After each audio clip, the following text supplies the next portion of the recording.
بسم اللہ الرحمن الرحیم۔ السلام علیکم ناظرین۔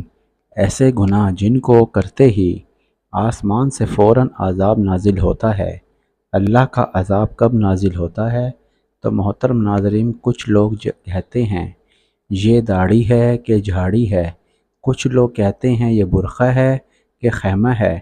قرآن کے احکام کے ساتھ رسول اکرم صلی اللہ علیہ وآلہ وسلم کے بتائے ہوئے طریقوں کا مذاق نہ کیجیے گا، قرآن کے حافظ کا مذاق نہ کیجیے گا، نماز کو بے دین کا طعنہ مت دیجیے گا، نماز کو کبھی کافر یا مشرک نہ کہیے گا، داڑھی والے کا کبھی مذاق نہ کیجیے گا، کیونکہ ایسا کرنا رسول اکرم صلی اللہ علیہ وآلہ وسلم کا مذاق اڑانے کے مترادف ہوگا۔ مذاق نہ کیجیے، یہ اللہ کے رسول کی سنت اور طریقے اور ادائیں ہیں، ان کے بارے میں جو انگلی اٹھاتا ہے اللہ تعالیٰ اسے سزا دیتا ہے۔ رسول اکرم صلی اللہ علیہ وآلہ وسلم کا فرمان ہے، جو گھر سے سیکھنے کے لیے نکلتا ہے تو اللہ کے فرشتے پر بچھاتے ہیں اس کے لیے، اور ایک بادی انسان مذاق کر کے کہتا ہے آج میں نے لوہے کی جوتی پہنی ہے اور فرشتوں کے پروں کو اچھی طرح دبانا ہے، لگ پتہ جائے گا۔ فرشتوں کو اتنی بات کہی، دونوں پاؤں ہی سوکھ گئے، وہاں سے قدم نہیں اٹھا سکا، دوبارہ زندگی میں ان پاؤں پر نہیں چل سکا۔ اس لیے مذاق نہ کیجیے، یہ جرات نہ کیجیے۔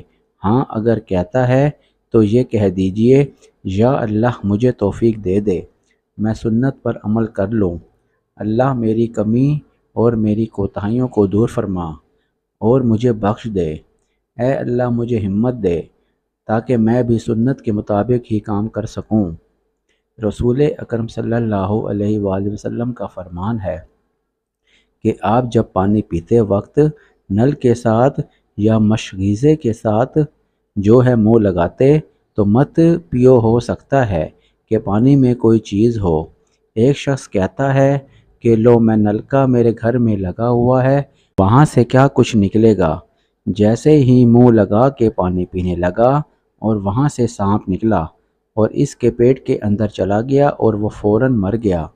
رسول اکرم صلی اللہ علیہ وآلہ وسلم کا فرمان ہے، مسلمانوں جب نیند سے بیدار ہو جائے تو برتن میں ہاتھ ڈالنے سے پہلے ہاتھ دھو لیا کرو۔ آگے لفظ کیا ہے اس کو کچھ پتہ نہیں کہ رات اس ہاتھ سے کہاں گزاری۔ انسان سویا ہوا ہوتا ہے، کچھ پتہ نہیں ہوتا، تو ایک شخص کہتا ہے کہاں گزاری ہے، ہمارے ساتھ ہی ہوتا ہے۔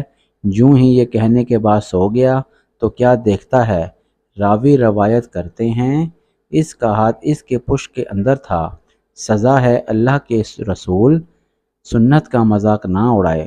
اللہ کے خوف سے ڈرنا چاہتے ہو تو لوگ کہتے ہیں اسلام داڑھی میں ہے یا داڑھی اسلام میں ہے۔ یہ نجس کلمے کہنے والے جو ہیں ان کو اللہ کا خوف آنا چاہیے، کہیں اللہ کا عذاب ان پر نہ آ جائے۔ نبی کی بات کا مذاق اڑانا یہ بہت سخت گناہ ہے اور بہت بڑا، اللہ تعالیٰ ان کو عذاب دینے والا ہے۔ حدیث کے الفاظ میں محدث بیان کرتے ہیں کہ ایک آدمی جب سفر کر کے حدیث پڑھانے کے لیے گئے تو کیا دیکھتے ہیں کہ ایک شخص ہمیشہ اپنے چہرے کو لپیٹ کے رکھتا ہے۔ پوچھا گیا کہ کیا مسئلہ ہے؟ تم نے کبھی اپنا چہرہ ننگا نہیں کیا، تم مرد ہو یا عورت؟ تو محترم ناظرین جواب ذرا غور سے سنیے گا۔ حدیث میں آتا ہے امام سے پہلے کہ سر نہ اٹھاؤ، امام کے پیچھے پیچھے نماز پڑھو۔ ہو سکتا ہے اگر تم نے ایسا کیا، اگر تم نے امام سے پہلے سر اٹھایا تو تمہارا سر اللہ گدھے کی طرح بنا دے گا۔ اس سے پوچھا کہ کیا وجہ ہے تم اپنا چہرہ چھپائے رکھتے ہو؟ کہتا ہے میں نے مذاق سمجھا، میں نے کہا ایسے کیسے ہو سکتا ہے، تو میں نے امام سے پہلے سر اٹھا لیا، اس دن سے میرا سر گدھے کا بن گیا ہے۔ تو میرے بھائیوں یہ بھی سنت ہے، اللہ کے رسول جب سجدے میں اپنی پیشانی مبارک نہ رکھ دیتے، صحابہ رکوع سے جھکتے ہی نہیں تھے۔ یہاں امام بھی سجدے میں گیا نہیں ہوتا تو مقتدی پہلے ہی پہنچا ہوتا ہے، ابھی وہ آمین کہتا نہیں اور یہ آمین کہہ کے فارغ ہو جاتے ہیں۔ وہ ابھی رکوع سے اٹھا نہیں ہوتا اور یہ پہلے اٹھ کھڑے ہوتے ہیں۔ سنت کے مطابق نماز پڑھیں۔ رسول اکرم صلی اللہ علیہ وآلہ وسلم کا فرمان ہے، مجھے اتنی مرتبہ مسواک کا کہا گیا کہ مجھے خوف لاحق ہو گیا، میں مسواک کر کے اپنے دانت ہی سارے نہ گرا دوں۔ ایک شخص کو کہا کہ آپ مسواک کر لیں، کہتا ہے آج میں مسواک کروں گا، دانتوں پر مسواک نہیں کروں گا۔ مذاق اور توہین کرنے کے لیے پشت پہ مسواک کی۔ راوی بیان کرتے ہوئے امام ابن کثیر لکھتے ہیں، جو ہی اس نے ایسا کیا کہ وہ بیمار ہو گیا۔ کیسی بیماری ہے؟ مرد ہے، انسان کی طرح اسے تکلیفیں ہوئیں، تو اس کی پشت سے یہ کیسا جانور نکلا جس کی دم بھی تھی اور دانت بھی تھے، جس نے اس کی انتڑیاں کاٹ دیں اور وہ اسی طرح ہی مر گیا۔ اس لیے مذاق نہ کرو، توہین نہ کرو۔ انسان یہ 3 کام کرے گا، اس کی سزا اسی دنیا میں مل جائے گی۔ تو محترم ناظرین، جو بھی انسان زنا کرتا ہے، اس کی قیمت اس کے بچوں کو، ماں کو یا بہن کو اسی دنیا میں ہی ادا کرنی پڑتی ہے۔ امام شافعی رحمۃ اللہ علیہ فرماتے ہیں کہ زنا ایک قرض ہے، اگر تم یہ قرض لے لوگے تو تمہارے گھر سے یعنی تمہاری بہن بیٹی سے وصول کیا جائے گا۔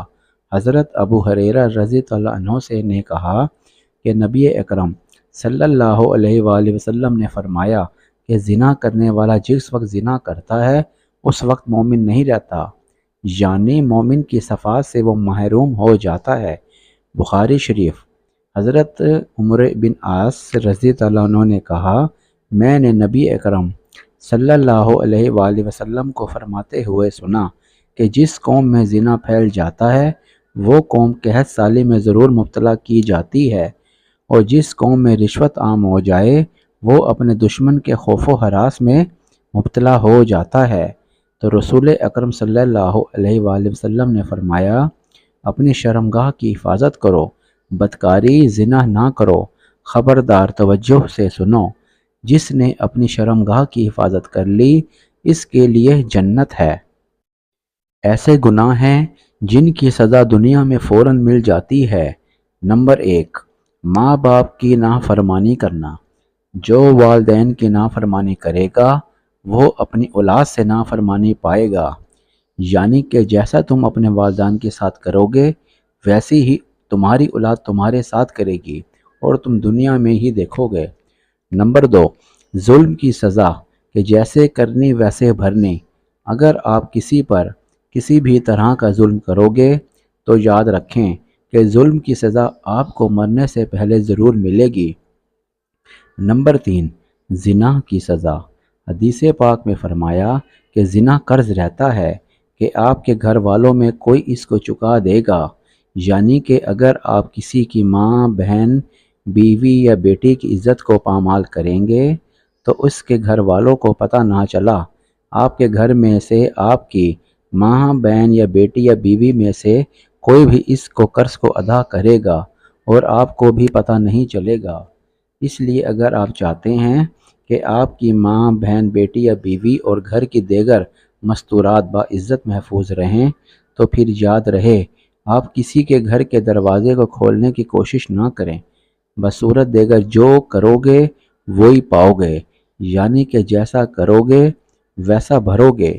ارشاد باری تعالیٰ ہے۔ ترجمہ، اور جن لوگوں نے نادانی سے برا کام کیا اور پھر اس کے بعد توبہ کی اور اپنی اصلاح کر لی تو تمہارا پروردگار ان کو توبہ کرنے اور اپنی اصلاح کرنے کے بعد بخشنے والا ہے اور ان پر رحمت کرنے والا ہے۔